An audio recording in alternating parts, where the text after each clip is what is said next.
Why do Jehovah's Witnesses maintain political neutrality? Jehovah's Witnesses remain politically neutral for religious reasons, based on what the Bible teaches. We do not lobby, vote for political parties or candidates, run for government office, or participate in any action to change governments. We believe that the Bible gives solid reasons for following this course. One of the other neutrality stances that the Watchtower took was being opposed to voting, or being opposed in politics.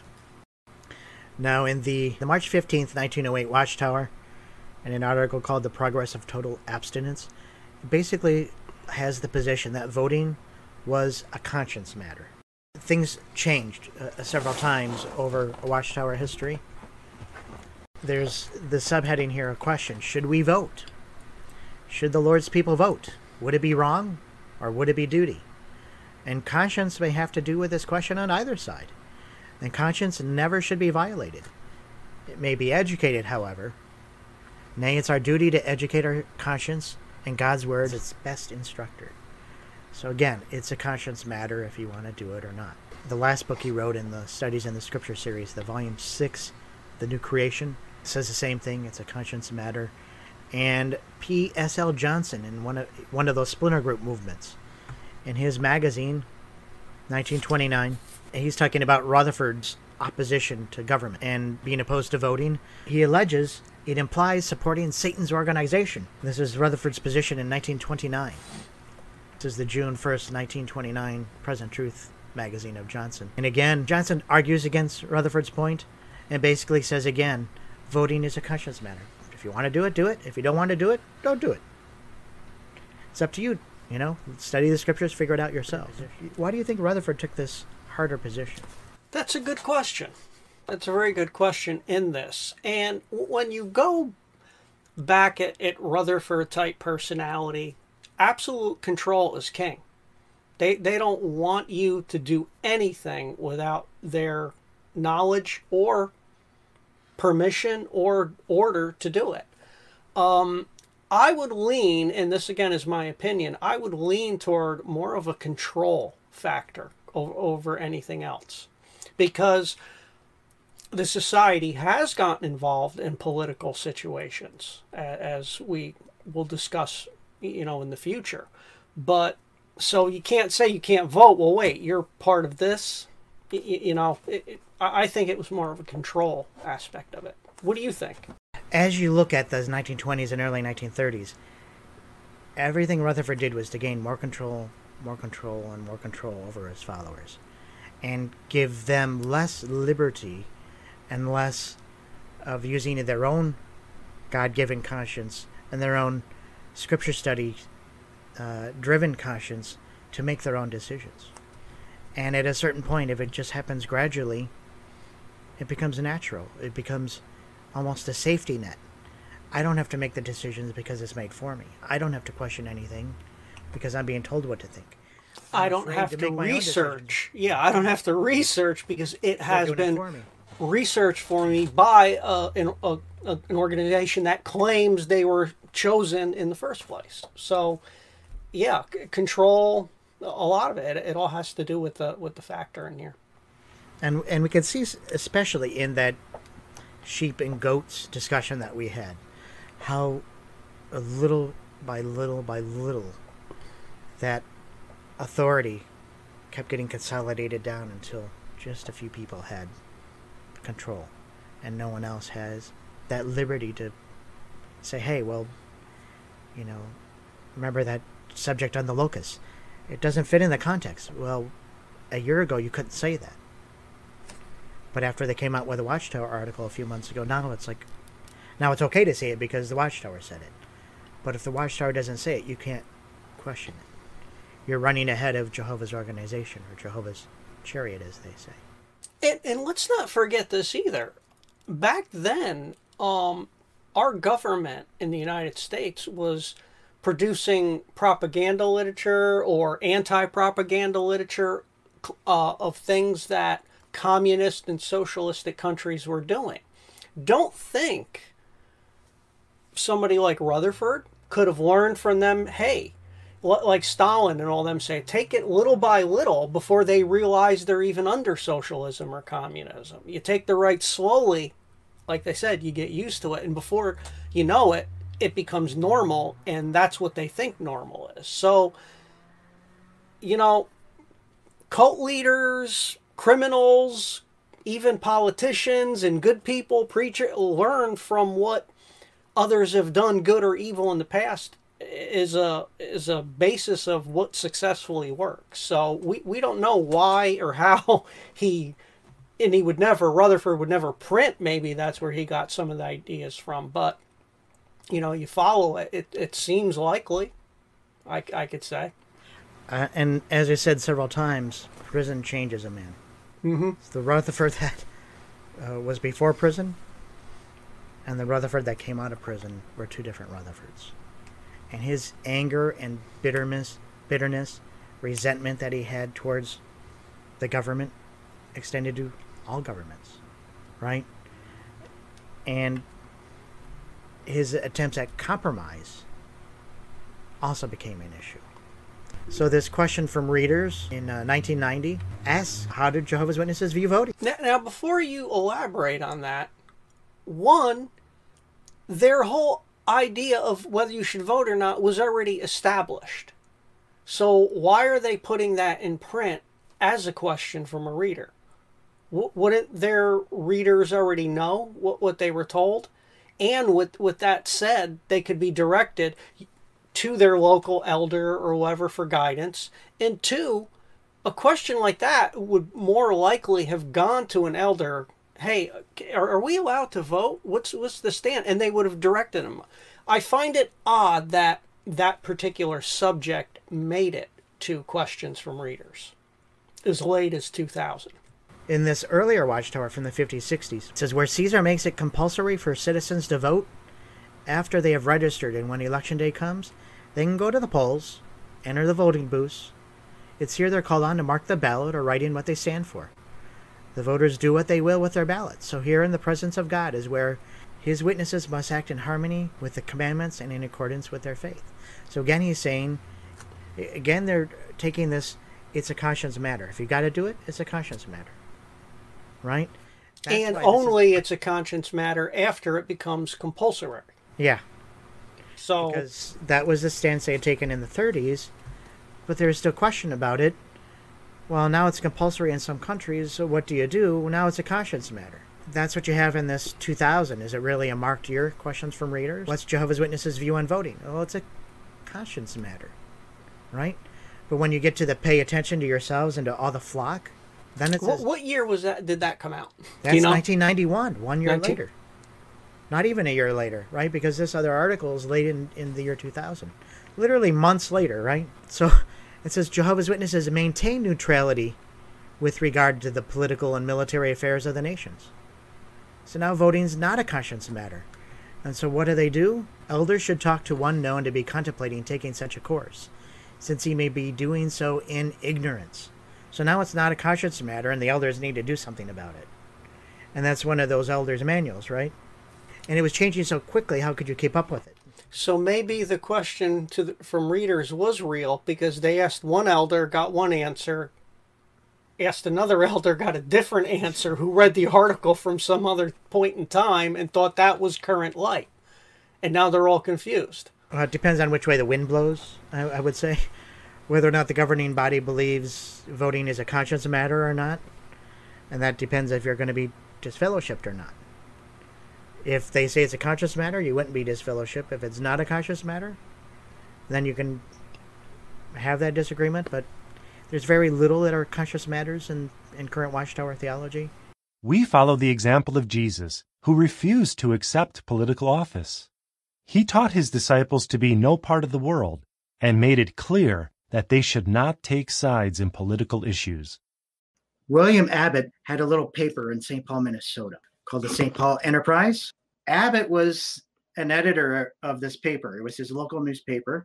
And he also was involved in politics. You can see he ran for county commissioner. And that was while he was a Bible student. You're not allowed to do that. So again, more from the FBI files. And it says the meeting was opened by the singing of several hymns and the prayer, which was said by a gentleman in the audience. A blessing was invoked for this nation and the men guiding this nation's affairs. So they took that scripture in Timothy very, very strictly.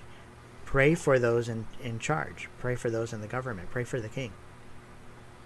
That's not neutrality. They don't do that today. I found it interesting in some of these accusations against Rutherford, the FBI is following along. In some of the congregations, there's point F, the resolution of the Philadelphia Ecclesia, they were protesting against the Rutherford regime. They disagreed with Rutherford's stance in the First World War. So at least they were making that point, because Rutherford was taking it much further than he probably should have. Well, then he should have, right? Of course, that's lends credence to why he went to prison. But some congregations were completely against his stand. So this FBI report says alleged seditious literature. They published a magazine, our little leaflet, The Finished Mystery and Why Suppressed. But they were always trying to find a way to compromise. They weren't quite neutral in 1918 and 19 as they ended up becoming. So here in the annual meeting of shareholders, they make a very specific point, because they're already under threat here. It says, first, that we recognize in President Wilson a great man who is using his power and influence honestly and conscientiously and according to his best judgment in the interests of the peoples of the world, and particularly of the United States. And spoke highly of the League of Nations as well. Yes, and to be noted, annual meetings of shareholders are submitted into government organizations for legal reasons. So, one, this was guaranteed to get in the hands and be looked at upon by the government. So they're giving, here first.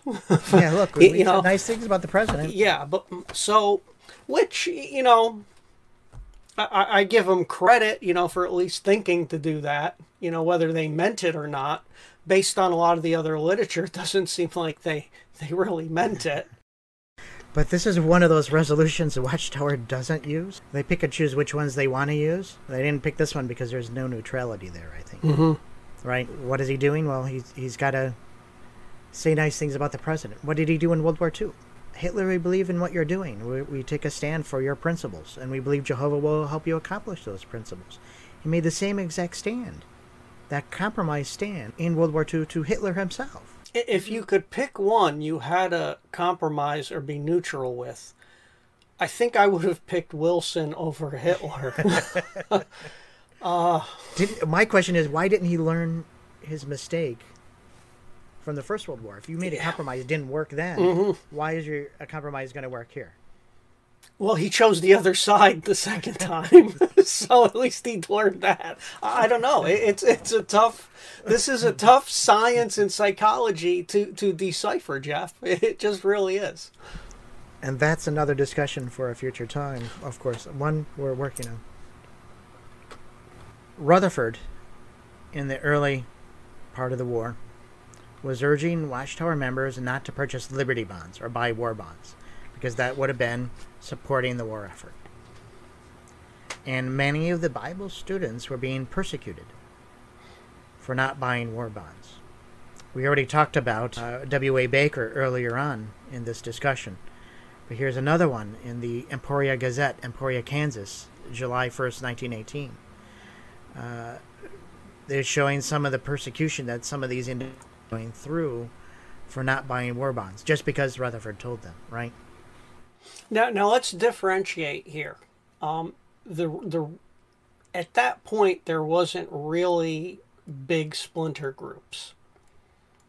Right. So when we're saying Bible students, that's what Rutherford was still calling his organization, and most of them Russell just died, so most of them have stuck with the Watchtower Society. Now, is there a way to determine which ones didn't have to go through all that? Did some of them individually say, hey, no, we're going to buy the war bonds, and others said, no, we're going to listen to Rutherford? What is the statistics on that? Or we can't get to that. Do you know? Unless you see it like in the FBI file there. Because they were, and the reason I'm saying this is they were already rebelling against Rutherford with the corporation takeover that happened. It's hard to gauge. I know the Philadelphia church there, a lot of them became what was called the Pastoral Bible Institute splinter group. And some joined the Paul S.L. Johnson's Layman Home missionary movement. A lot of people at that time were rebelling against him anyway. And so when you're reading in here, remember, they kind of got control of the St. Paul Enterprise, had big influence in it. See, the earlier discussions we had are coming. There's reasons why we're secret newspaper. Yeah, why we're taking this in order. We're building a case here. So that could have been just okay. Certain ones followed. A lot of them were not happy with how the society evolved immediately after the death. So there were some buying. It just wasn't such a big separation until later. And we'll cover that in future discussion. The will and the split.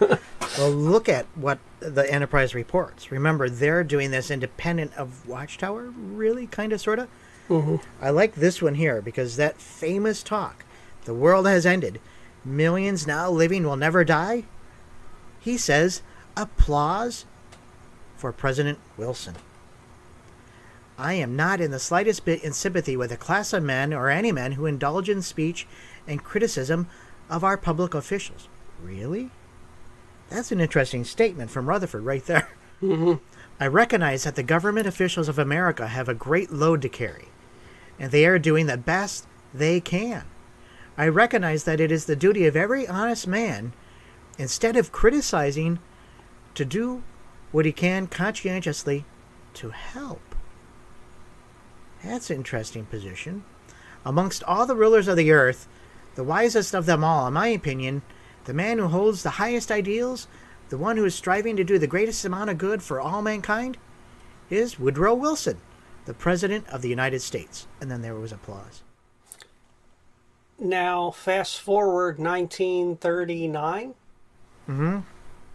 Okay. What did he say about the governments? What was his thoughts there? That's a complete flip-flop. Yeah, and look at here how he talks about the government and Wilson before he goes to prison. Mm-hmm. Look at how he talks about them after he gets after. Out.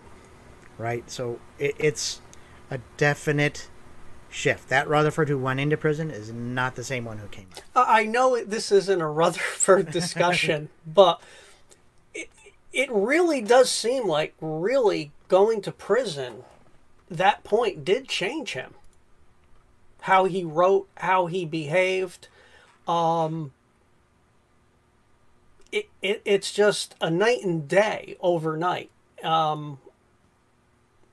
Whether it angered him, which it could have. It wasn't that he received special revelation, because what he wrote after that turned out to be stuff they don't believe in, and it was wrong anyway. So it couldn't have been a divine inspiration that had him do that. It had to have been just more of a personal and anger about it. And they got, anger. And then when they went, the other side of the coin is they might have went in thinking they were going to get out right away, and then this backfired. We could be in here for 20, 30 years, and a whole new awakening took place in them with the reality sinking in of what this could have been. Now, so I think you're right, and that's you've been thinking that before me more so, and even more so. Okay. You seem to have thought that the prison stint changed him more so than I have. But I think the more we talk about it and the more we delve into this, it does seem like that was a defining moment that changed everything and his whole philosophy and everything on things. So You might be, totally right on that one. Yeah, there's a definite marked line. If you wanted to point at a single instance where the attitude changes and the Watchtower goes on a divergent path from where they started, that's where that all began. It's really easy to mark the drastic and radical change. And remember, this is earlier in the First World War. So the stances that Rutherford took early in the First World War and just before he went to prison shifted. They changed. And I think they changed because he realized he didn't really have a way to get out of the situation he was in. So I think he needed to start making some more positive comments about the government. But this November 27th, 1917 Enterprise says, if we did the things that the world did, then we would be in harmony with them. And that would lead to the mark of the beast. Don't be involved in politics while praising the government at the same time. And the time frame between the two isn't that far apart. Now, in this article, it states, the rule by which Jehovah's Covenant people must now be governed is that of strict neutrality between nations of war. Yet, when the League of Nations was initially established, which ended up becoming the Beast later on, right? The Watchtower praised it and espoused its virtues. So here in this article, February 15th, 1919. In that last sentence in your highlight, the fact that they have no knowledge of God's great plan makes it all the more wonderful, the ideas they express. So they're taking the side of, that's not neutral. They're taking the side of that. They're being neutral in actual physical combat. You got to agree with that, but they're not taking a complete neutral stand. I could agree with you on that. Yeah, and the article continues. It says, truly, this is idealistic and approximates in a very small way that which as God has foretold that he will bring about after this great time of trouble. They were not completely neutral here. They played neutrality when they wanted to and didn't play it when they wanted to. Now, do you think they're playing, in this day and age, the new modern era, do you think they're dancing the same way Rutherford was dancing, or do you think they'll take a more neutral stance? I used the word neutral because it's a neutral stance. Right now, there's some letters to the elders that are going around.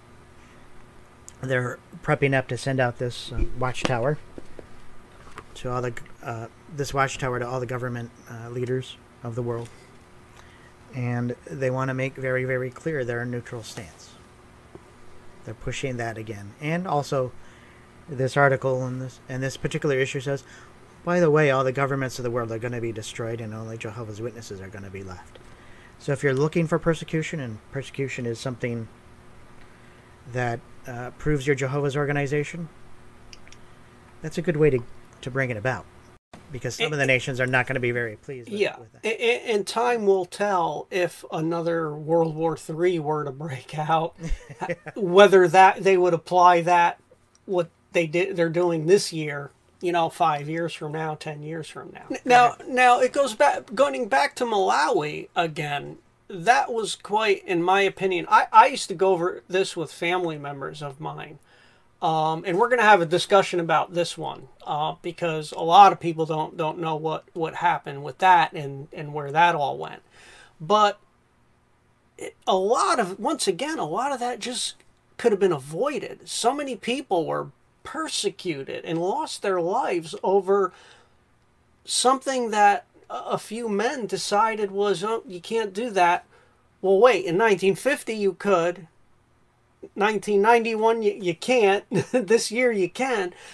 How do you affect people's lives so much and not really think about how you do? It's like it's a whim with some of these things. Basically, they were forced to buy a political card.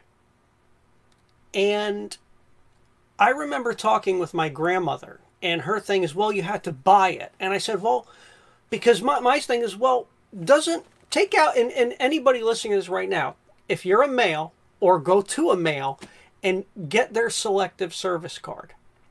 Okay? Any male in the United States required to sign that, and Jehovah's Witnesses do it. You're signing that you're making yourself available for military duty if needed. Well, basically, that's what Malala was kind of, hey, this is our government, join the political party, here's the card. A selective service is a political card. You can twist it and shuffle it any way you want, but it's a political card that you're agreeing to be part of a military organization. Well, then the argument came back was basically, oh, but you had to buy it, and they're contributing to it. Well, that's what the paper cost and the production and processing of it. I mean, you pay for your driver's license. So the Malawi was quite, which we should have a discussion on that and pull, because there's a lot of documentation on that. Even people could find this out for themselves on the internet. But I'm sure we could dig a little deeper and get stuff that many others won't have. So that's basically the Malawi thing. I think the whole thing, if I were to say anything bad about Jehovah's Witnesses or the organization, I would condemn them for that. That was really seemed like an unnecessary thing, while right here in the United States, the young men were doing the same thing they were expecting them to do over there. Yeah. It didn't say you had to go out and kill. It's, okay, here, sign the card and see what happens. And they would probably really would have been left alone.